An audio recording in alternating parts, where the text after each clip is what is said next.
नमस्कार बच्चों, कैसे हैं? एक बार फिर से यूसीआई कराला लाइव चैनल पर आप लोगों का स्वागत है। बच्चों, आज की जो वीडियो हम लोग बना रहे हैं ये करंट अफेयर से रिलेटेड है। अभी यूपी पुलिस की परीक्षा का डेट आ चुका है और भी परीक्षाओं के डेट, डीएसएसबी की तमाम परीक्षाओं के डेट संभावित है। तो जो भी आने वाली परीक्षाएं हैं उन सभी परीक्षाओं को ध्यान में रखते हुए आज की ये वीडियो बनाई जा रही है। इस वीडियो में हम लोग लगभग जनवरी महीने के आधे करंट अफेयर्स को कवर करने की कोशिश करेंगे। यानी कि ये वीडियो आपको 1 जनवरी से लेकर 14-15 जनवरी तक के करंट अफेयर्स को इसमें जो है कि कवर किया जाएगा इस वीडियो में। तो आज की वीडियो की शुरुआत करते हैं और आज का जो सबसे पहला क्वेश्चन हम देखते हैं, राष्ट्रीय युवा दिवस प्रति वर्ष क्यों मनाया जाता है बच्चों? तो सबसे पहले तो आप ये जान लो कि जो नेशनल यूथ डे है ये है national youth day. Youth day का मतलब होता है बच्चों युवा दिवस। ये हर साल हम लोग 12 जनवरी को मनाते हैं। याद रखिएगा, भारत में 12 जनवरी को हर दिन हर साल हम लोग जो है राष्ट्रीय युवा दिवस के रूप में मनाते हैं। और राष्ट्रीय युवा दिवस मनाने का जो मेन उद्देश्य था वो स्वामी विवेकानंद।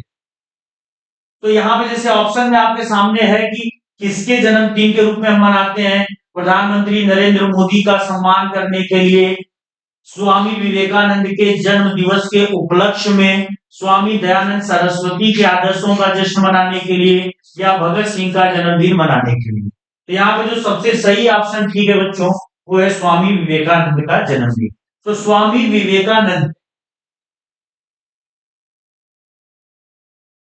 हमारे भारतीय इतिहास के हिंदू धर्म से संबंधित एक महान व्यक्तित्व हैं। इन्होंने क्या किया था कि भारत में हिंदू धर्म को पुनर्जीवित करने के लिए इन्होंने एक तरीके से एक संगठन स्टार्ट किया था जिसका नाम होता था परमहंस आश्रम।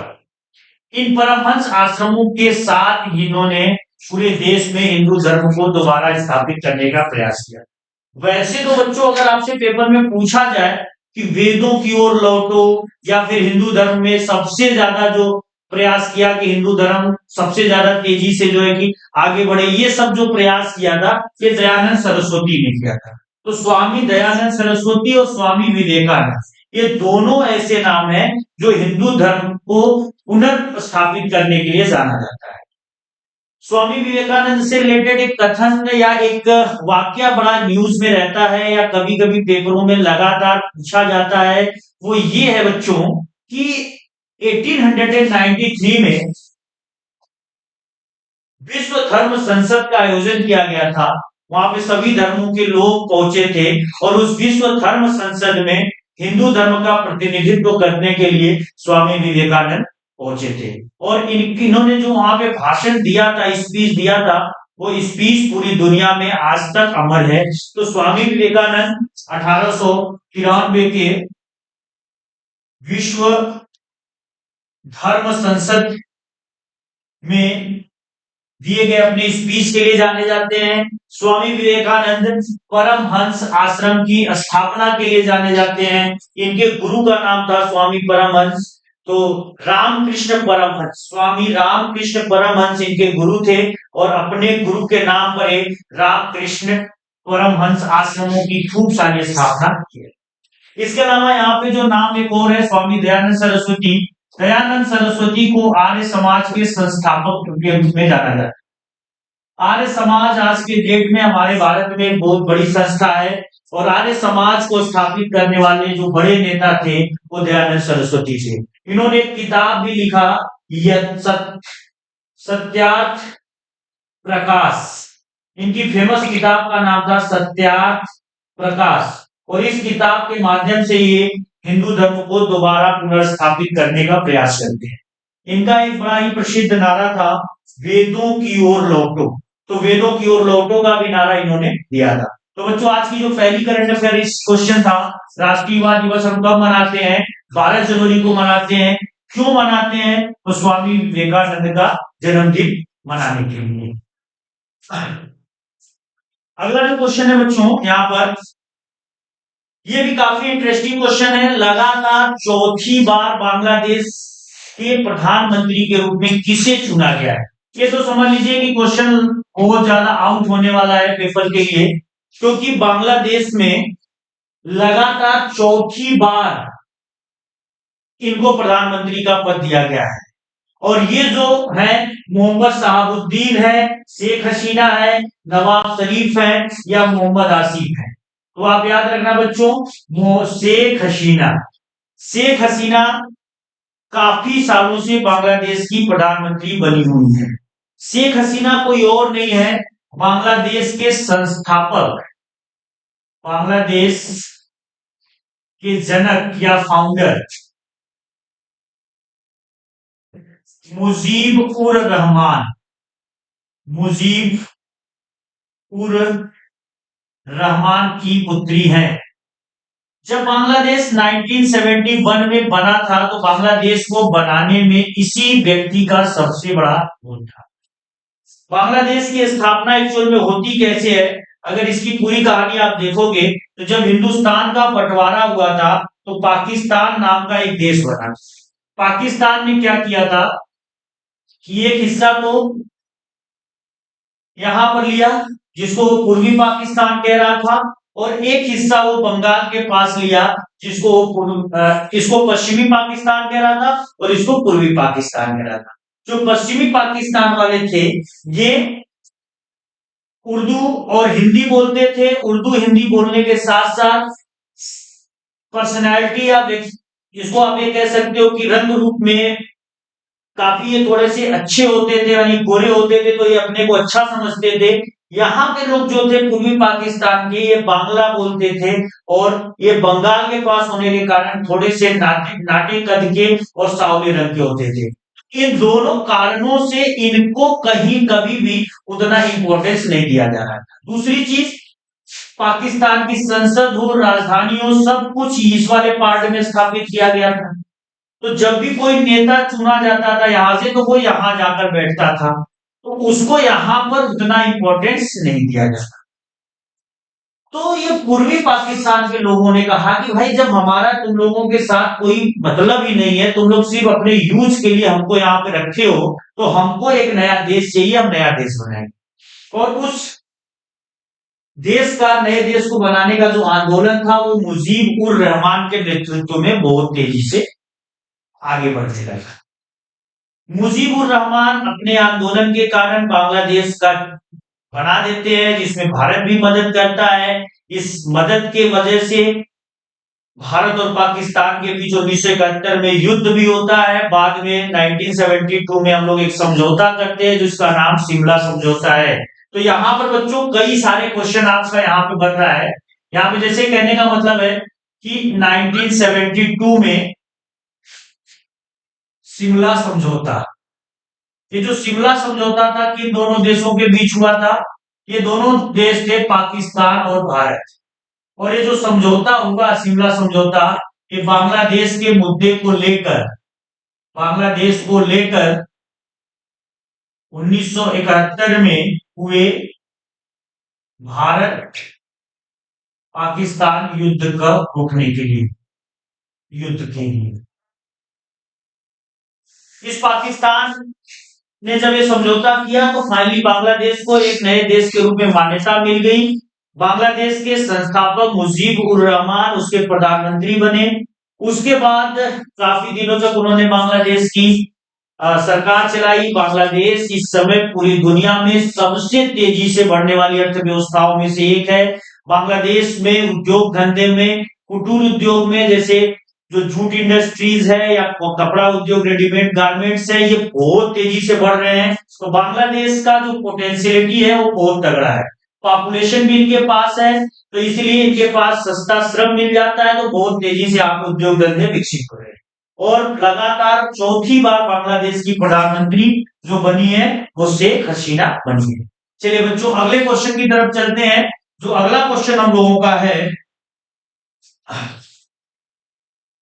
गैब्रियल अटल किस उम्र में आधुनिक फ्रांसीसी इतिहास में सबसे कम उम्र के प्रधानमंत्री बने? तो क्वेश्चन थोड़ा सा डिफरेंट टाइप का मैंने बना दिया यहाँ पर। आपको तो एक क्वेश्चन जैसे पेपर में जो आप क्वेश्चन देखने को आपको मिलेगा कि गैब्रियल अटल यह किस देश का प्रधानमंत्री बना है। तो हाल ही में एक और देश में प्रधानमंत्री का चुनाव हुआ है और उस देश का नाम है फ्रांस। तो फ्रांस जैसे अभी बांग्लादेश में प्रधानमंत्री का चुनाव हुआ तो शेख हसीना चौथी बार प्रधानमंत्री बनी है, लेकिन फ्रांस में ऐसा नहीं हुआ। फ्रांस में एक नया आदमी प्रधानमंत्री बन रहा है, उसका नाम है गैब्रियल अटल। ये जो गैब्रियल अटल है, ये अब तक के फ्रांस के इतिहास में सबसे कम उम्र की में प्रधानमंत्री बनने वाला है और इसकी उम्र है 34 वर्ष। तो 34 वर्षों में फ्रांस का प्रधानमंत्री बनने वाला जो व्यक्ति है वो गैब्रियल अटल है। बच्चों यहाँ पर एक क्वेश्चन मैं आपसे पूछ रहा हूं कि भारत में अगर किसी को प्रधानमंत्री बनना है, भारत में किसी को यदि पीएम बनना है तो उम्र कितनी होनी चाहिए, उम्र कितनी होनी चाहिए। तो भारत में प्रधानमंत्री बनने की जो उम्र है या योग्यता है, उसे संसद में स्पेशली लोकसभा का सदस्य होना चाहिए। वो संसद के किसी भी सदस्य का सदन का सदस्य हो सकता है, लेकिन लोकसभा से ही जनरली बनते हैं। तो लोकसभा में जो सदस्य बनने की उम्र है वो है 25 वर्ष। तो 25 वर्ष का कोई भी व्यक्ति भारत में प्रधानमंत्री बन सकता है। लेकिन अब तक के इतिहास में भारत का जो सबसे युवा प्रधानमंत्री, क्या जिसको हम कह लें कि भारत में अब तक सबसे कम उम्र का जो प्रधानमंत्री बने हैं वो राजीव गांधी बने। तो सबसे कम उम्र का प्रधानमंत्री राजीव गांधी और सबसे अधिक उम्र का जो प्रधानमंत्री बने हैं वो मोरारजी देसाई। मोरारजी देसाई 80 साल के ऊपर हो गए थे तब जाकर प्रधानमंत्री बने थे और राजीव गांधी 35 के आसपास थे तब जाकर इनको प्रधानमंत्री बनाया गया था। तो आप याद रखना, ये सबसे कम उम्र वाले और ये सबसे ज्यादा उम्र वाले। ऐसे ही फ्रांस के इतिहास में गैब्रियल अटल को सबसे ज्यादा सबसे कम उम्र का प्रधानमंत्री नियुक्त किया गया है। जैसे आप देखना, इमैनुअल मैक्रोन के राष्ट्रपति पद को पुनर्जीवित करने के प्रयास के तहत गैब्रियल अटल को फ्रांस के अगले प्रधानमंत्री के रूप में नियुक्त किया गया है। फ्रांस का जो राष्ट्रपति है वो इमैनुअल मैक्रोन है और इमैनुअल मैक्रोन दोबारा वहां के राष्ट्रपति बने, उसके लिए इस व्यक्ति को जीतना बहुत जरूरी था और इन्होंने ये जीत हासिल की। वर्तमान में वो शिक्षा मंत्री के रूप में कार्यरत थे, अब अटल प्रधानमंत्री की भूमिका में आ चुके हैं। 34 साल की उम्र में गैब्रियल अटल आधुनिक फ्रांसीसी इतिहास में सबसे कम उम्र के प्रधानमंत्री बने हैं। सोशलिस्ट लॉरेंट फैबियस के पिछले रिकॉर्ड को इन्होंने पीछे छोड़ा। 1984 में ब्रिटेन द्वारा नियुक्त किए गए थे जो 37 वर्ष के थे। गैब्रियल अटल एलिजाबेथ बोर्न की जगह लेंगे। तो किसकी जगह पर ये प्रधानमंत्री बनने वाले हैं बच्चों? उनका नाम है एलिजाबेथ बोर्न। तो फ्रांस के दो पद आपको याद रखना है। फ्रांस का राष्ट्रपति कौन है? तो फ्रांस का राष्ट्रपति है इमैनुअल मैक्रोन और फ्रांस के प्रधानमंत्री गैब्रियल अटल। फ्रांस किस टाइप का देश है बच्चों? फ्रांस एक रिपब्लिक कंट्री है। Republic country versus democratic country.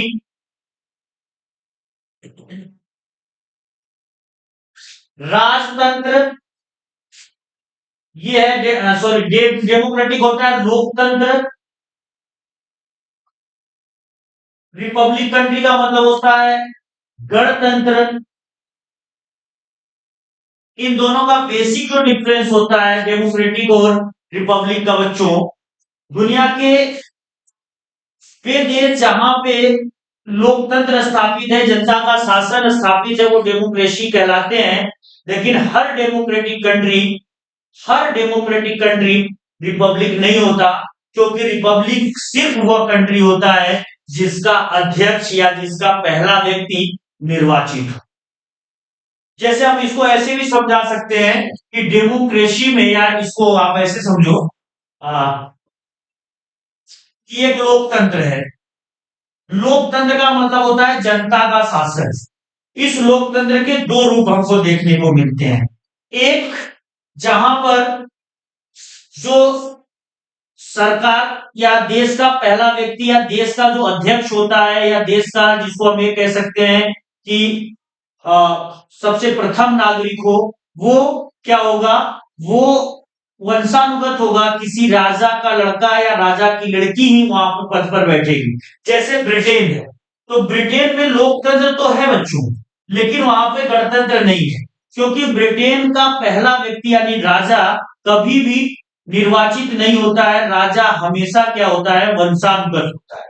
दूसरी तरफ जो फ्रांस है, फ्रांस में क्या होता है कि फ्रांस एक प्रकार का गणतंत्र है।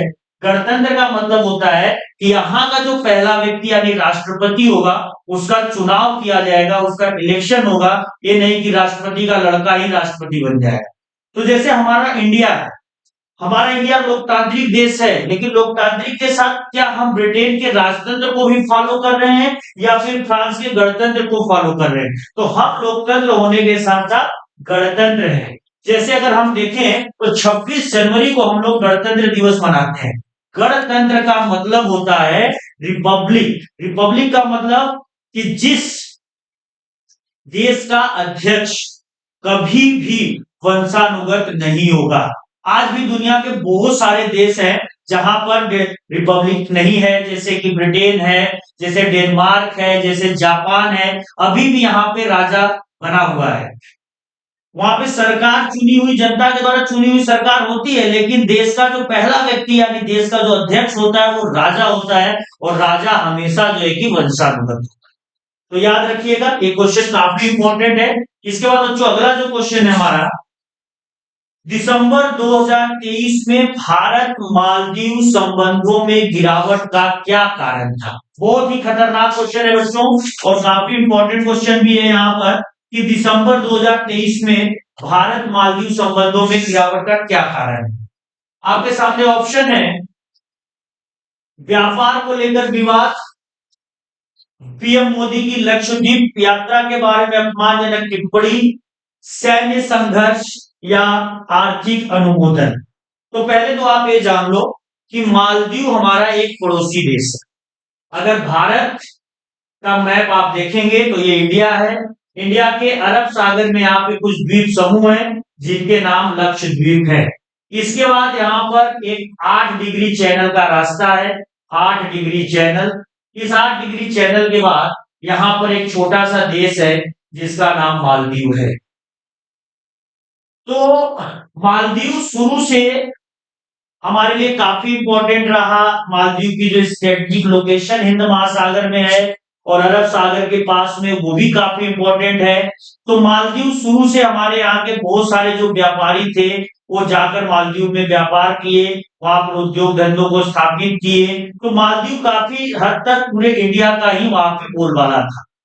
और हमेशा से मालदीव की जो भी सरकार बनती थी, जैसे इसके पहले अब्दुल सालेह की सरकार थी, तो अब्दुल सालेह भी हमेशा इंडिया को सपोर्ट करते रहे, या उसके पहले भी मालदीव में जिसकी सरकार रही, इंडिया सपोर्टेड रहती थी।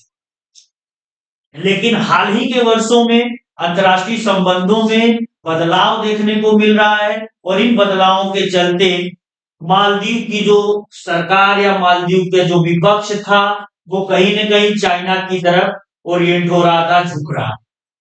इसलिए चाइना इसका फायदा उठाया और चाइना ने अपने पैसे के दम पर मालदीव में एक नई सरकार बना दी।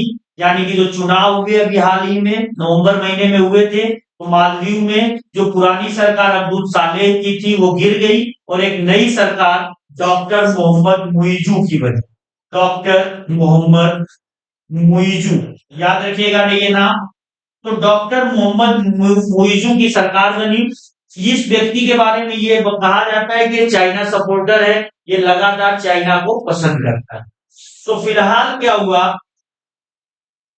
कि मोदी जी, भारत के लोग जब घूमने जाते थे तो वो कहीं ना कहीं मालदीव जा रहे थे, तो मोदी का ये टारगेट था कि यार इतना दूर तुम लोग दूसरे देश में जा रहे हो, वहां पर पैसा खर्च कर रहे हो, तो क्यों ना हम अपने लक्षद्वीप को ही एक टूरिस्ट के रूप में विकसित करें। तो प्रधानमंत्री नरेंद्र मोदी एक दिन लक्षद्वीप चले गए और वहीं पर क्या हुआ कि इन्होंने थोड़ा सा घूम लिया। और इसी को लेकर पीएम मोदी की लक्षद्वीप यात्रा को लेकर जो मालदीव कैबिनेट थी उसके 3 मंत्रियों ने अपमानजनक टिप्पणी करा। उन्होंने वहां पे कुछ बुरा भला कहा भारत सरकार को, इंडिया को। इसी को लेकर इंडिया और मालदीव के बीच पूरा का पूरा जो माहौल है वो टेंशन में हो गया और अभी भी लगातार टेंशन बना हुआ है।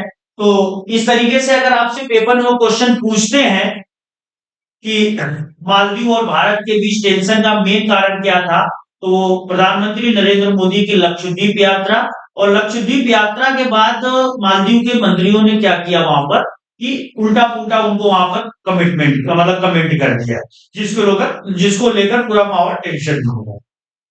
मालदीव से रिलेटेड और भी जो क्वेश्चन अगर आपसे वो पूछते हैं तो ये पूछेंगे कि भारत और मालदीव के बीच भौगोलिक सीमा का निर्धारण कैसे होता है बच्चों, तो 8 डिग्री चैनल के द्वारा होता है। मालदीव शुरू से हमारा एक बहुत ही अच्छा पड़ोसी देश था, लेकिन हाल ही के वर्षों में मालदीव और हमारे बीच संबंध काफी खराब हुए हैं। मालदीव की राजधानी माले है और मालदीव में नई सरकार जो बनी है तो चाइना सपोर्टेड सरकार है ये, और इसका जो अध्यक्ष है वो डॉक्टर मोहम्मद हुइजू है, ये नाम याद रखिएगा पेपर के लिए। अगला क्वेश्चन बच्चों यहाँ पर जो हमारे सामने आ रहा है, जनवरी 2024 में बिम्स्टेक के महासचिव का पद किसने ग्रहण किया? यह भी एक बहुत इंपॉर्टेंट संस्था है बिम्स्टेक। इसके बारे में आप लोगों ने जरूर सुना होगा, जो बच्चे तैयारी कर रहे हैं ये नाम आपके सामने जरूर दिखा होगा बिम्स्टेक।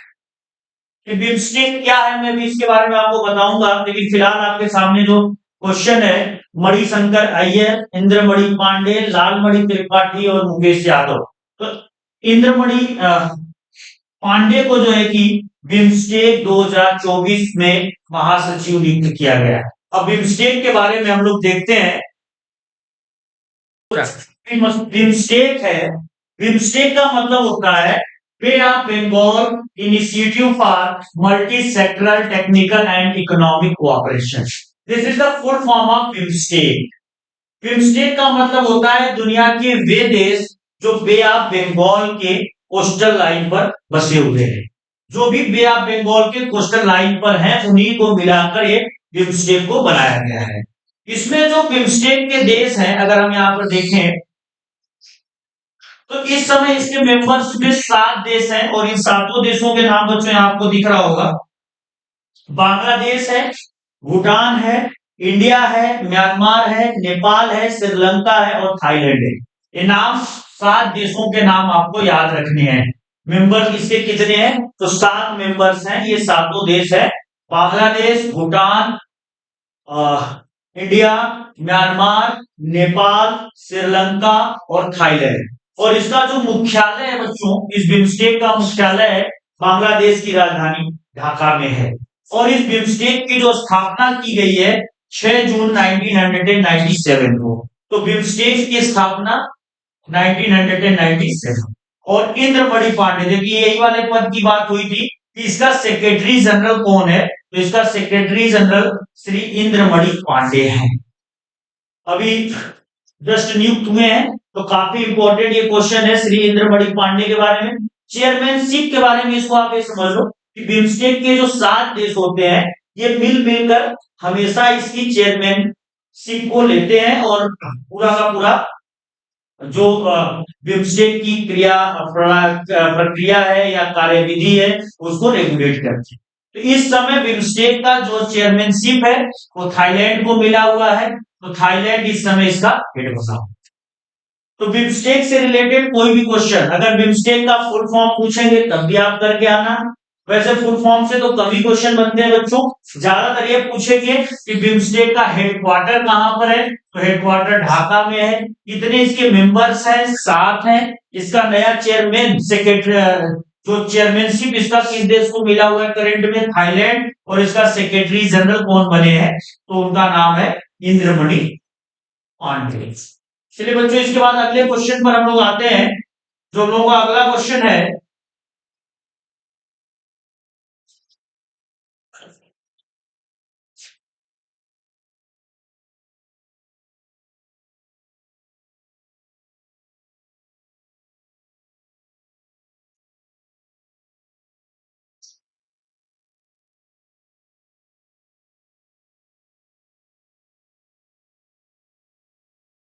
अगला क्वेश्चन है बच्चों यहां पर,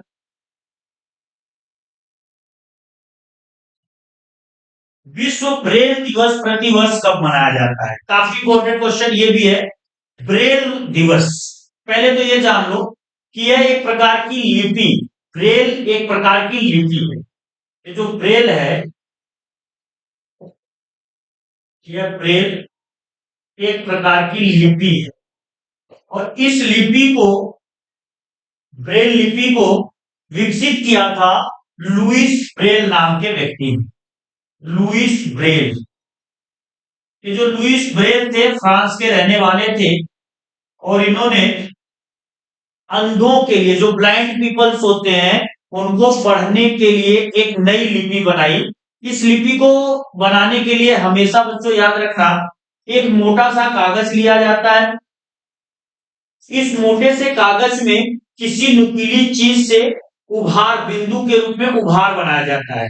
जैसे ए लिखना होगा, एक बिंदु, एक उभार कर देंगे, इसका मतलब ए हो जाएगा। जैसे बी लिखना होगा, इसी को डबल कर देंगे तो बी हो जाएगा।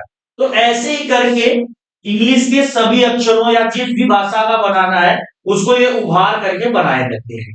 तो इस पर अंधे लोग क्या होते हैं कि हाथ फेरते हैं, जैसे हाथ ऐसे रखेंगे वो तुरंत समझ जाएंगे कि ए है, फिर बी। जैसे हम लोग देखकर जो अक्षर समझते हैं वो स्पर्श से समझ लेते हैं। इस लुईस ब्रेल ने जब इस लिपि को बनाया तो वो काफी फेमस हुए, और उन्होंने क्या किया कि जो अंधे लोग थे उसको भी ये पढ़ने में काफी मदद आने लगा। तो इसीलिए हर साल ब्रेल दिवस हम लोग मना रहे हैं, ताकि और भी जो अंधे लोग हैं उसको इनके लिए जागरूक किया। तो विश्व ब्रेल दिवस बच्चों प्रतिवर्ष मनाया जाता है 4 जनवरी को, ये याद रखिएगा। तो हर साल 4 जनवरी को हम मनाते हैं विश्व ब्रेल दिवस। इसके बारे में कुछ चीजें और आपको बता दें। देखिए यहाँ पर जैसे है, इस दिन का उद्देश्य नेत्रहीनों और दृष्टि बाधितों के लिए संचार पद्धति के रूप में ब्रेल के महत्व के बारे में जागरूकता बढ़ाना है। संयुक्त राष्ट्र महासभा ने नवंबर 2018 में विश्व ब्रेल दिवस की घोषणा किया, और इसे पहली बार 2019 में मनाया गया। तो ये थोड़ा सा इंपॉर्टेंट न्यूज है, क्योंकि ये विश्व ब्रेल दिवस जो हम मना रहे हैं, ये काफी दिनों से नहीं मना रहे थे, ये पहली बार हम लोगों ने 2019 में मनाया था। ये हम लोग इसीलिए 4 जनवरी को मनाते हैं, क्योंकि इस दिन मैंने अभी बताया कि जो ब्रेल लेखन प्रणाली के निर्माता थे लुईस ब्रेल, उनकी जयंती होती है। इनका एक तरीके से बर्थडे या जयंती है, इसलिए हम लोग इसको मना रहे हैं। ब्रेल प्रत्येक अक्षर, संख्या और विभिन्न प्रतीकों का प्रतिनिधित्व करने के लिए 6 बिंदुओं का उपयोग करता है। ये काफी इंपॉर्टेंट पॉइंट है। जब भी हम ब्रेल में किसी भी आकार को, किसी भी अक्षर को, किसी भी भाषा के अक्षर को लिखेंगे, तो हमेशा याद रखिएगा कि वहां पे 6 बिंदु का प्रयोग किया जाए। जैसे ए लिखने के लिए 1 बिंदु कर दिए, बी लिखने के लिए हो सकता है 2 कर दें, डी के लिए कई, और इस तरीके से हम लोग यहाँ पे कई बिंदुओं का प्रयोग करेंगे। लेकिन वो बिंदु अधिकतम कितना होगा? 6। 6 से ज्यादा बिंदु यहाँ पे प्रयोग नहीं करेंगे। तो ये काफी जो है कि अच्छी पहल थी ब्रेल लिपि।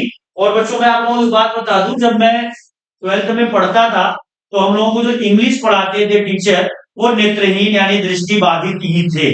और वो ऐसी एक मोटी सी किताब लेकर आते थे, और उस पर जो है कि क्या करते थे, हाथ फेर कर वो पढ़ाते थे, और बहुत बेहतरीन पढ़ाते थे। एक तरीके से कह लो कि बहुत तेज पढ़ते थे। हम लोगों को विश्वास नहीं होता था कि अंधा होकर कोई व्यक्ति इतना तेज पढ़ सकता है। आगे चलकर उनको राष्ट्रपति पुरस्कार भी मिला टीचर के अध्यापन के क्षेत्र में। तो इस लिपि के विकसित होने से नेत्रहीन या दृष्टि बाधितों के जीवन में एक नई दिशा मिली। अगला जो क्वेश्चन है बच्चों करंट अफेयर्स का, 16वें वित्त आयोग का अध्यक्ष किसे नियुक्त किया गया है? तो ये भी काफी अच्छा क्वेश्चन है। जो 16वां वित्त आयोग बना है, उसके अध्यक्ष बच्चों डॉक्टर अरविंद पनगड़िया को नियुक्त किया गया। याद रखिएगा, डॉक्टर अरविंद पनगड़िया। ये डॉक्टर अरविंद पनगड़िया, इससे पहले नीति आयोग का नाम आप लोग सुने होंगे। उस नीति आयोग के पहले उपाध्यक्ष भी रह चुके हैं। तो नीति आयोग का जो अध्यक्ष होता है बच्चों वो प्रधानमंत्री होता है। तो नीति आयोग को 2015 में प्रधानमंत्री नरेंद्र मोदी की सरकार ने बनाई थी, योजना आयोग को हटा। तो उसमें ये पहले उपाध्यक्ष के पद पर भी रह चुके थे। फिलहाल इनको वित्त आयोग का काम दिया गया है। ये जो वित्त आयोग होता है बच्चों, इसके बारे में आप ये समझना कि वित्त आयोग का सबसे जो बड़ा काम होता है धन का वितरण। धन का वितरण, किसको कितना पैसा बांटा जाएगा, केंद्र को कितना पैसा बांटा जाएगा और राज्य को कितना पैसा बांटा जाएगा, ये धन का वितरण यानी कि फाइनेंस एलोकेशन के बारे में ये काम करता है, रिसोर्स एलोकेशन के बारे में बात करता है फाइनेंस कमीशन। फाइनेंस कमीशन एक संवैधानिक संस्था है जिसका उल्लेख संविधान के आर्टिकल 280 में है। तो वित्त आयोग ऐसे नीति आयोग की तरह प्रधानमंत्री के कहने से नहीं बना है।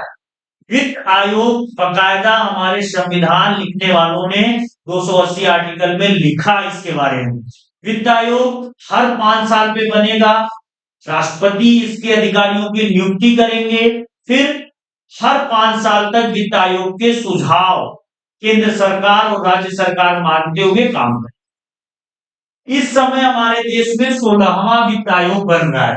पहला जो वित्त आयोग था उसके अध्यक्ष केसी नियोगी थे और जस्ट इसके पहले का जो वित्त आयोग था 15वां वित्त आयोग, इसके थे एनके सिंह।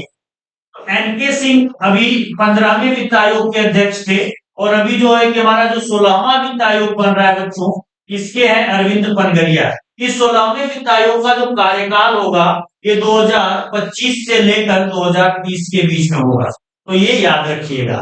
काफी इंपॉर्टेंट क्वेश्चन है ये 16वें वित्त आयोग का। यहाँ पे एक और क्वेश्चन देखते हैं अगला, जो 16वें वित्त आयोग में ऋत्विक रंजनम पांडे की क्या भूमिका होगी।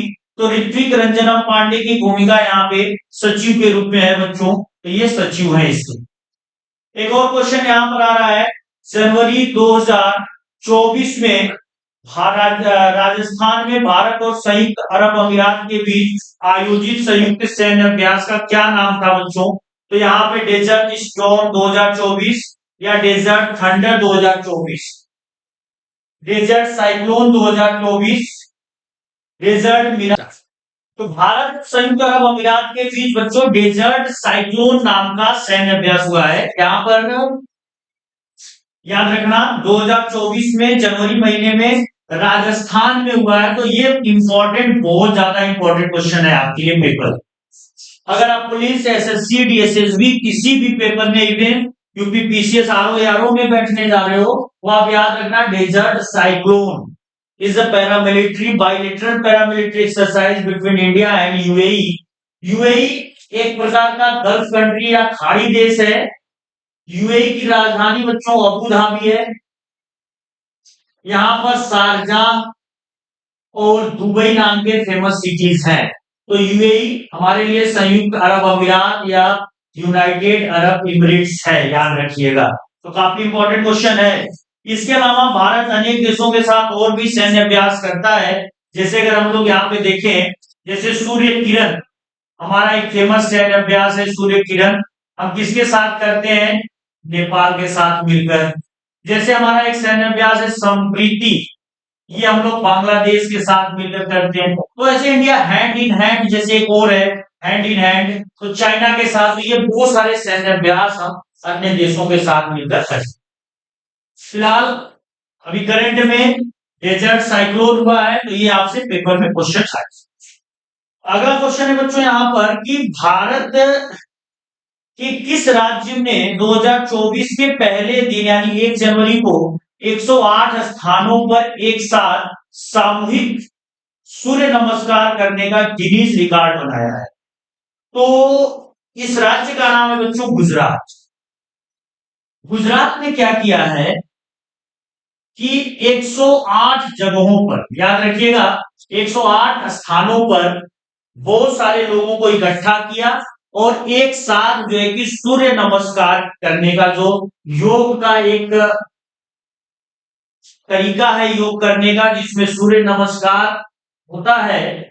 ये योग का एक तरीका है, जैसे प्राणायाम होता है, अनुलोम विलोम होता है, तो ऐसे ही सूर्य नमस्कार एक प्रकार का जो है कि योगासन है। इस आसन को 108 जगहों पर 1 जनवरी को गुजरात सरकार ने सामूहिक रूप से कराकर गिनीज वर्ल्ड रिकॉर्ड कायम किया है। तो ये काफी इंपॉर्टेंट क्वेश्चन बन रहा है आपसे। अगला जो क्वेश्चन है बच्चों, यहाँ पर 1 जनवरी 2024 को ब्रिक्स समूह में शामिल होने वाले नए देश कौन से हैं बच्चों? तो सबसे पहले तो आप ये जान लो कि ब्रिक्स है क्या। ब्रिक्स का मतलब होता है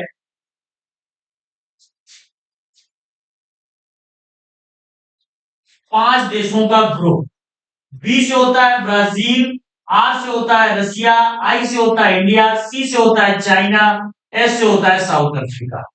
इन ब्रिक्स देशों ने 2009 से लेकर अब तक लगातार हर साल इसके जो है कि बैठक बैठक करके और हर साल इनके जो है कि मीटिंग करा रहे हैं। अभी इस बार जो भी ब्रिक्स का जो भी बैठक हुआ था इस साल 2023 में, मतलब 24 में नहीं, 2023 में जितनी भी ब्रिक्स बैठकों से बच्चों क्वेश्चन आएगा, चाहे ब्रिक्स का मंत्री स्तरीय बैठक हो, वित्त मंत्री बैठक हो, शिखर सम्मेलन हो, ब्रिक्स खेल हो, ब्रिक्स फिल्म हो, कोई भी क्वेश्चन अगर आपका आएगा, आपका आंसर दक्षिण अफ्रीका होना चाहिए, क्योंकि ब्रिक्स के इस बार के सारे मीटिंग आपको दक्षिण अफ्रीका में देखने को मिली। ब्रिक्स के इसी दक्षिण अफ्रीका वाली बैठकों में यह निर्णय लिया गया कि हम कुछ और नए देशों को ब्रिक्स में शामिल करेंगे और 1 जनवरी से वो ब्रिक्स के सदस्य 2024 में बन जाएंगे। वो देश कौन कौन से हैं जो इसमें शामिल हुए हैं? तो वो देश है मिस्र, यूथोपिया, ईरान, सऊदी अरब और संयुक्त अरब अमीरात। ये बच्चों आपका समझ लो कि क्वेश्चन आउट हो चुका है एग्जाम के लिए, पेपर में छप चुका है क्वेश्चन, बिल्कुल याद रखना। ब्रिक्स में वो 5 देश कौन कौन से हैं? तो मिस्र है, इथोपिया है, ईरान है, सऊदी अरब है और संयुक्त अरब अमीरात। ये 5 देशों को हम लोगों ने 1 जनवरी 2024 को ब्रिक्स में शामिल किया। इस साल जो ब्रिक्स की सभी बैठकें होंगी उसको ब्राजील में ऑर्गेनाइज किया जाएगा, तो ब्राजील में इस बार ये नए देश भी शामिल होंगे। ब्रिक्स का बच्चों कोई मुख्यालय नहीं है, ब्रिक्स के देश हर साल रोटेशन के हिसाब से अपना जो है कि एक देश को हेड बना देते हैं और वह देश उस पूरी साल ब्रिक्स के सारी गतिविधियों को देखता है। जैसे साउथ अफ्रीका 2023 में था, 2024 में ब्राजील हो गया, 25 में रशिया होगा, 26 में इंडिया होगा, तो ये ऐसे इनका ट्रेंड चलता रहता है। ब्रिक्स देशों ने एक और बहुत शानदार काम किया था, इन लोगों ने एक बैंक बनाया था जिसका नाम था एनडीबी। एनडीबी का मतलब बच्चों न्यू डेवलपमेंट बैंक है। ब्रिक्स के 5 देशों ने 20-20% पैसा या हिस्सा लगाकर एनडीबी की स्थापना की। इस एनडीबी को न्यू डेवलपमेंट बैंक भी हम कहते हैं, या फिर इसको कभी कभी ब्रिक्स बैंक के नाम से भी जाना जाता है। तो आप इसको ब्रिक्स बैंक भी कह सकते हो या न्यू डेवलपमेंट बैंक भी कह सकते हो। तो ये जो है BRICS bank NDB new development bank है, इसका जो हेडक्वार्टर है बच्चों एनडीबी का,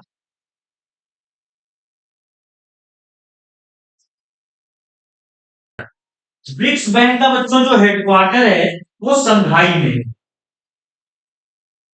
संघाई चाइना का सबसे बड़ा शहर संघाई, और इसकी स्थापना 2015 में की गई। तो याद रखना ये ब्रिक्स से रिलेटेड क्वेश्चन पेपर में एकदम छप चुका है, ये मानकर चलना। यहां पर जो देश नए शामिल हुए हैं उनकी संख्या 5 है, सऊदी अरब, संयुक्त अरब अमीरात, ईरान, इथोपिया, मिस्र। ऑलरेडी जो 5 देश थे ब्रिक्स में, ब्राजील, रशिया, इंडिया, चाइना और साउथ अफ्रीका। अगले क्वेश्चन की तरफ पढ़ते हैं बच्चों। अगला क्वेश्चन जो हमारा यहां पर है, हाल ही में अधिनियमित भारतीय न्याय संहिता, जो आपराधिक संहिता है या भारतीय न्याय संहिता जो किताब है, उसमें हिट एंड रन के मामले में क्या जुर्माना और जेल अवधि निर्धारित की है? बच्चों एक भारत सरकार का एक बड़ा कदम था। इन्होंने एक नया बिल पेश किया और अधिनियम इसको बना भी दिया है, कानून बना भी दिया है हिट एंड रन मामलों के लिए। पहले हिट एंड रन का मतलब आप समझो होता है।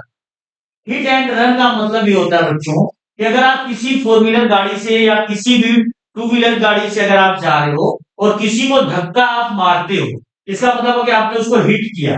हिट करने के बाद अगर मान लीजिए उसको धक्का लगता है, वो सड़क पे गिर जाता है, उसको चोट लग जाती है, तो आपका इथिकल एस्पेक्ट यही कहता है कि आप उसको अस्पताल पहुंचाओ। लेकिन 99% मामलों में क्या होता है कि लोग हिट करके तुरंत वहां से रन यानी कि भाग, जिससे सड़क पर जो बेचारे को चोट लगी है वो तड़पता रहता है और तड़पते तड़पते कई बार मर भी जाता है क्योंकि कोई भी उसकी मदद नहीं करता। और भारत में सड़क दुर्घटनाओं की संख्या बहुत ज्यादा है, इस तरह के मामले रोज आए दिन हमको देखने को मिलते हैं। तो वर्तमान गृह मंत्री अमित शाह ने इसको रोकने के लिए या इस पे लगाम लगाने के लिए एक नया कानून बनाया है, जिसको हम हिट एंड रन के मामलों में कमी के रूप में देख सकते हैं कि अगर ये कानून लागू हो जाएगा तो संभवतः हिट एंड रन के मामले बहुत धीरे धीरे कम हो जाएंगे। इस मामले में इन्होंने कहा है कि अगर हिट एंड रन करके कोई भागता है, पहले तो आपकी ये नैतिक जिम्मेदारी है कि आप उसको अस्पताल पहुंचाओ, और अगर आप अस्पताल नहीं पहुंचाते और आप अगर उसको हिट करके भाग गए या रन कर गए तो आप पर जो जुर्माना लगने वाला है यहाँ पर आपको जुर्माना 10 लाख रुपए तक का लगेगा और सजा कितनी होगी, 7 साल की यहाँ पे सजा होगी। तो ये हमारी सरकार ने एक नया नियम लगाया है कि हिट एंड रन के मामले में जिसको भी पकड़ेंगे 10 लाख रुपए का जुर्माना और 7 साल की जेल उसको करेंगे। तो ये काफी जो है कि न्यूज में था, जिसकी वजह से जो बड़े वाहन के ड्राइवर थे नाराज थे, कहे कि यार गाड़ी चलाते हुए एक्सीडेंट हो जाता है तो इसका मतलब कि अब हम 10 लाख रुपए जो है कि जुर्माना भी दे, 7 साल जेल काटे। काफी लंबा इन लोगों ने क्या किया था, हड़ताल वगैरह भी किया था, लेकिन बाद में फिर चीजें जो है कि संभली। लेकिन फिलहाल अगर आपसे पेपर में क्वेश्चन आता है कि हिट एंड रन के मामले में कितनी सजा का प्रावधान है, तो 7 साल की सजा का प्रावधान है और कितने जुर्माने का प्रावधान है, 10 लाख तक के जुर्माने। अगला क्वेश्चन है बच्चों, vibrant Gujarat global trade show के उद्घाटन में किन दो देशों के राष्ट्रपति उपस्थित थे? तो गुजरात में ग्लोबल ट्रेड शो हुआ और इसमें बच्चों यहाँ पर आपको देखिए, यहाँ पर आपको दिखा देते हैं, थोड़ा सा पढ़ लीजिए फिर वापस क्वेश्चन पर आएंगे यहाँ पर। तो यहाँ पर आप देखना कि प्रधानमंत्री नरेंद्र मोदी ने 10 जनवरी 2024 को वाइब्रेंट गुजरात ग्लोबल समिट, एक मिनट बच्चों, फिलहाल इसी पे आते हैं। Vibrant Gujarat global trade show के उद्घाटन में किन दो देश के राष्ट्रपति उपस्थित थे? तो वो थे मोजाम्बिक और तिमोर लेस्ते। तिमोर लेस्ते और मोजाम्बिक, इन दो देशों के, आप नोट कर लेना इसको, मोजाम्बिक और तिमोर लेस्ते, इन दो देशों के जो राष्ट्राध्यक्ष थे यहाँ पर। अगला क्वेश्चन जो बच्चों है यहाँ पर हमारा, ये क्वेश्चन काफी इंपॉर्टेंट है। दुबई में रिकॉर्ड सेटिंग कॉन्सर्ट के दौरान सिंगिंग कॉन्सर्ट के दौरान सुचेता सतीश ने कितनी भाषाओं में गाना गाया है? एक लड़की है सुचेता सतीश, इन्होंने एक गाने को 140 भाषाओं में गाकर वर्ल्ड रिकॉर्ड कायम कर दिया है और इनका जो ये रिकॉर्ड है गिनीज वर्ल्ड रिकॉर्ड बुक में शामिल हो चुका है। तो सुचेता सतीश ने एक गाने को 140 भाषा में गाया है। ये पेपर में छपने के लिए आपका तैयार है क्वेश्चन कि सुचेता सतीश ने जो गाना गाया वो कितनी भाषाओं में गाया, 140 भाषाओं में। अगले क्वेश्चन की तरफ से आप अच्छा देख लीजिए। पहले केरल की सुचेता सतीश है जो दुबई में भारतीय वाणिज्य दूतावास सभागार में एक संगीत कार्यक्रम के दौरान सबसे अधिक भाषाओं में गाने का नया विश्व रिकॉर्ड बनाया है। इस उपलब्धि को आधिकारिक तौर पर Guinness book of world record द्वारा मान्यता दी गई है। सुचिता का प्रदर्शन कॉन्सर्ट फॉर क्लाइमेट का हिस्सा था, जो जलवायु परिवर्तन के बारे में जागरूकता बढ़ाने पर केंद्रित एक पहल थी। कंसर्ट के दौरान उन्होंने अभूतपूर्व 140 भाषाओं में कहा। तो हमारे देश केरल की रहने वाली सुचेता सतीश ने काफी नाम किया है, 140 भाषाओं में गाना गाया है, तो ये काफी हमारे लिए इंपॉर्टेंट क्वेश्चन है। विश्व हिंदी दिवस हर साल 10 जनवरी को क्यों मनाया है? पहले तो आप जान लो कि राष्ट्रीय हिंदी दिवस बच्चों कब मनाया जाता है। तो राष्ट्रीय हिंदी दिवस है, राष्ट्रीय हिंदी दिवस, ये बच्चों हम लोग हर साल 14 सितंबर को, याद रखिएगा, राष्ट्रीय हिंदी दिवस 14 सितंबर। लेकिन क्वेश्चन यार राष्ट्रीय हिंदी दिवस पे नहीं है, क्वेश्चन जो जनवरी का करेक्ट अफेयर पढ़ रहे हैं, तो इसलिए 10 जनवरी को हम लोग विश्व हिंदी दिवस क्यों मना रहे हैं? हिंदी साहित्य का जश्न मनाने के लिए, विदेशों में हिंदी भाषा को बढ़ावा देने के लिए, हिंदी कवियों का सम्मान करने के लिए, या हिंदी संस्कृति को पहचानने के लिए। तो आप याद रखना कि इसका जो सबसे सही आंसर है, विदेशों में हिंदी भाषा को बढ़ावा देना। हिंदी के बारे में आप 2-3 चीजें जान लेना। हिंदी हमारे देश का राष्ट्रीय भाषा नहीं है, यह हमारे देश की राजकीय भाषा है। राजकीय भाषा का मतलब होता है ऑफिशियल लैंग्वेज।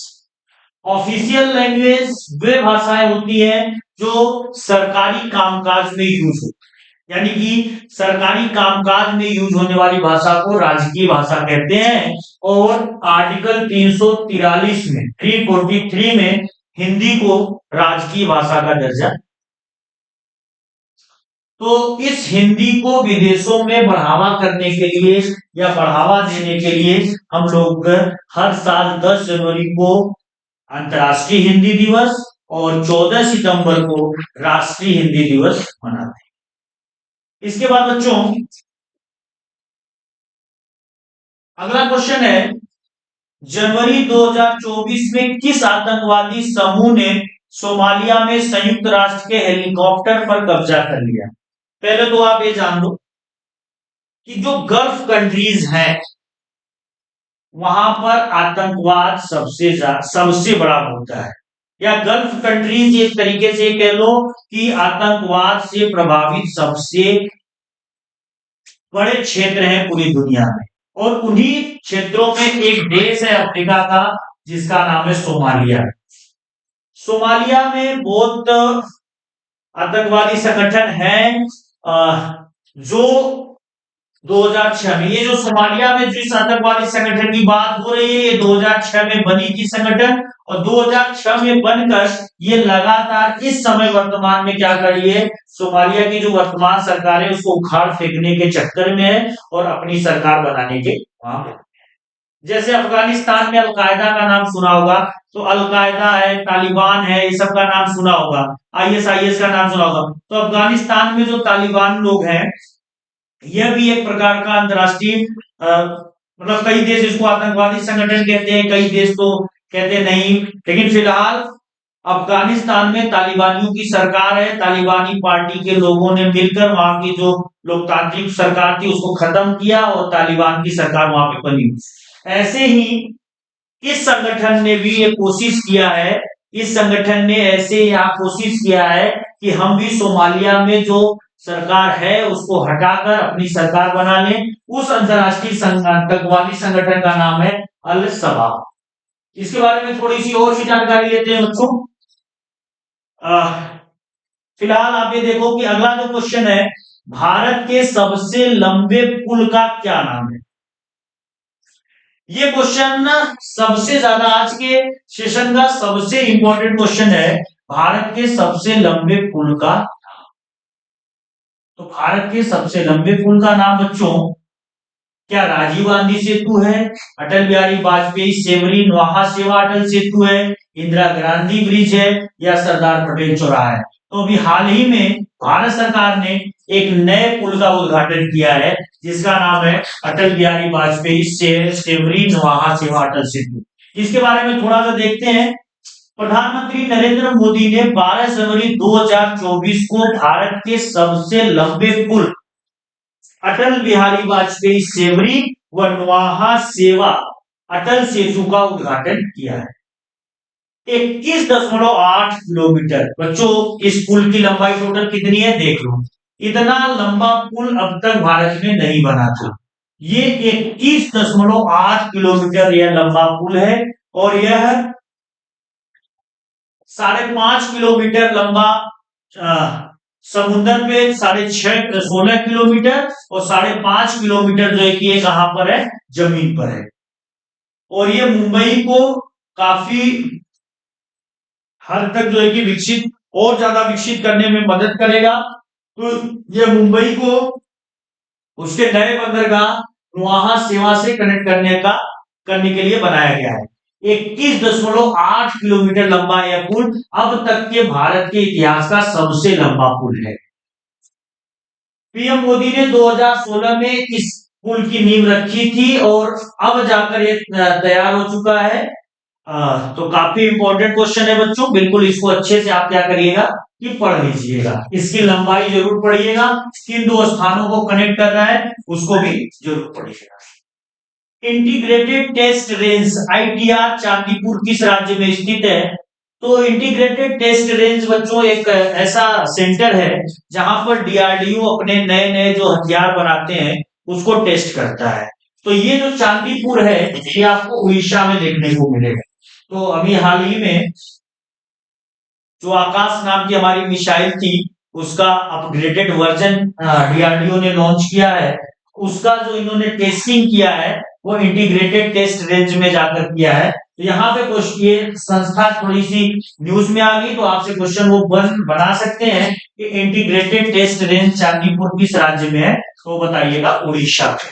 उसके बाद बच्चों अगला जो क्वेश्चन है यहाँ पर, या पहले इसको थोड़ा सा देख भी लेते हैं। डीआरडीओ ने 22 जनवरी 2024 को आईटीआर चांदीपुर में नई पीढ़ी की आकाश न्यू जनरेशन मिसाइल का सफल उड़ान परीक्षण किया है। तो वो मैंने बताया कि यहाँ पर नए नए जो हथियार होते हैं डीआरडीओ के वो यहाँ पर क्या किए जाते हैं, उसको चेक किए जाते हैं, उनका परीक्षण किया जाता है। अगला क्वेश्चन है India international jewellery trade show का 16वां संस्करण कहां आयोजित हो रहा है बच्चों? तो इसका आंसर है मुंबई। ऑप्शन आपके सामने 4 शहरों के नाम है, चेन्नई, पुणे, मुंबई, नई दिल्ली। तो India international jewellery trade show का 16वां संस्करण मुंबई में आयोजित किया जा रहा है। इसके बाद बच्चों यहाँ पर एक क्वेश्चन है कि डॉक्टर स्वामीनाथन पुरस्कार किसे दिया गया? थोड़ा सा टाइपिंग में मिस्टेक है, चेक कर लीजिएगा अच्छे से। डॉक्टर स्वामीनाथन पुरस्कार हमने किसको दिया है? तो प्रोफेसर बी आर कंबोज को, थावर चंद गहलोत को, चौधरी चरण सिंह को, राजमाता विजय राजे सिंधिया को। तो बच्चों यहाँ पर आप याद रखना ये जो डॉक्टर एम एस स्वामीनाथन पुरस्कार है यह पुरस्कार चौधरी चरण सिंह यूनिवर्सिटी के जो वाइस चांसलर हैं जिनका नाम बच्चों यहाँ पर है प्रोफेसर बी आर कंबोज, तो बी आर कंबोज को दिया गया है। डॉक्टर एम एस स्वामीनाथन के बारे में आप एक बात याद रखना कि इन्हें भारत में हरित क्रांति का जनक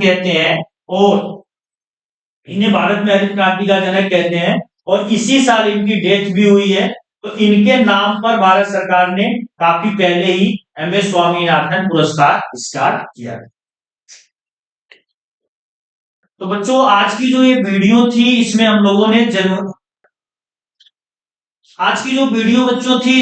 ने जनवरी के 1 से लेकर 15 तारीख तक के सभी महत्वपूर्ण करंट अफेयर घटनाओं को कवर किया है। इस पर जो भी संभावित प्रश्न बनने थे उसको मैंने डिस्कस किया, उसके और भी जो एस्पेक्ट्स थे, पॉइंट्स थे, उनको भी चर्चा किया। आप इस वीडियो को बहुत अच्छे से देखिएगा। जिनके भी उत्तर प्रदेश पुलिस या डीएसएसबी के पेपर आने वाले हैं, एसएससी के पेपर आने वाले हैं, वो इस वीडियो को देखकर क्वेश्चंस का नोट्स बना लेंगे और आने वाले पेपर में सावधानी पूर्वक उसको करेंगे। आज की वीडियो आपको जरूर अच्छी लगी होगी। इसको ज्यादा से ज्यादा बच्चों शेयर करिए, लाइक करिए, चैनल को सब्सक्राइब करवाइए और हम लोगों के साथ ऐसे ही जुड़े रहिए। धन्यवाद।